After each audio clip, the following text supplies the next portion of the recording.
Si Tapalis, baga methodical baga dandahan ka rin yung baga may style magaling, magandang style. Hindi kailangan yung pag si Inoue ang kalaban mo, mahirap ma-outback si Inoue. Unlike si Casimiro, ibang style magkaiba. Si Casimiro, parang like sinabi ko, magipag-engage Kasi nga, mayabang Mga kapenyo, tirahin na natin itong may init na issue ngayon. Pasok, intro! Hey yo, what's up sa inyo mga kapenyo? At dito nga quick update na naman tayo kay Jerry Peñalosa. Maski ang ating 2 Division World title na si Jerry Peñalosa nagsalita na nga na pwedeng makatalo dito kay Naoya Inoue. At dito nga sinasabi dito ni Jerry Peñalosa na talagang etong araw si Jarrell Casimero lang ang pwedeng makatalo dito kay Naoya Inoue. Dahil kinumpara rin niya dito si Marlon Tapales, pero sinabi nga niya na parang hindi pa sapat yung Marlon Tapales para tapatan talaga etong si Naoya Inoue. At kita naman natin talaga yung naging resulta at tamang-tama talaga yung sinabi rito ni Jerry Peñalosa. At tara, sabay-sabay natin pakinggan kung ano nga yung naging opinion din ni Jerry Peñalosa. Si Tapalis, baga methodical baga dandahan ka rin yung baga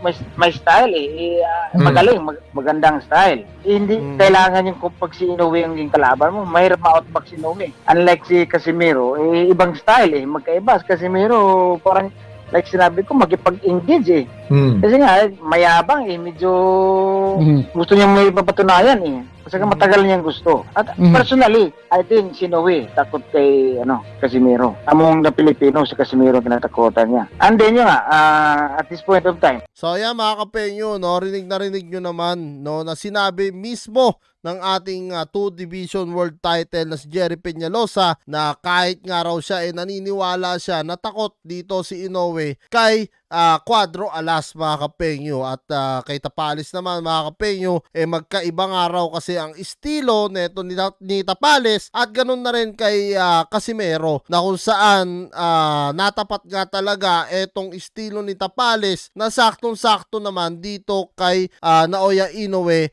Kaya yung lumabas sa laban sobrang easy na lang na nagiba neto ni Naoya Inoue etong depensa ni Marlon Tapales. Pero kay Jarrell Casimero nga raw ibang usapan na, kumbaga ibang level na pagkakaiutol Cuadro Alas na dahil talagang dyan na magkakatalo mga kapenyo. At sinasabi nga dito ni Jerry na magkaiba kasing style etong dalawa. Si Casimero ibang estilo niya at si Marlon Tapales ibang estilo niya. So kumbaga hindi talaga natin pwedeng ikumpara o hindi natin talaga pwedeng sabihin na madali lang matatalo ni Inoue yan si Casimero kasi ganyan si Tapales iba po yun po yung pinagbabasihan dito, di ba? Sabi nga ni Hopkins mga kapenyo sa Amerika, style makes fights, so kumbaga kung maganda yung estilo mo talaga at may power punch ka, pwedeng mag-alangan talaga sa'yo yung boksingero kahit pa gaano kahalimaw yan, matatakot pa rin siyang umatake ka agad dahil nga may power punches ka anytime pwede mo rin siya mapatulog or ma-knockout. So kung kayo tatanungin ko mga kapenyo, ano nga rin ang magiging opinion nyo dito sa sinabi ni Jerry Peñalosa na si Cuadro Alas nga lang daw ang pwedeng makatalo dito kay Naoya Inoue. Hindi naman totaling pag sinabing pwedeng makatalo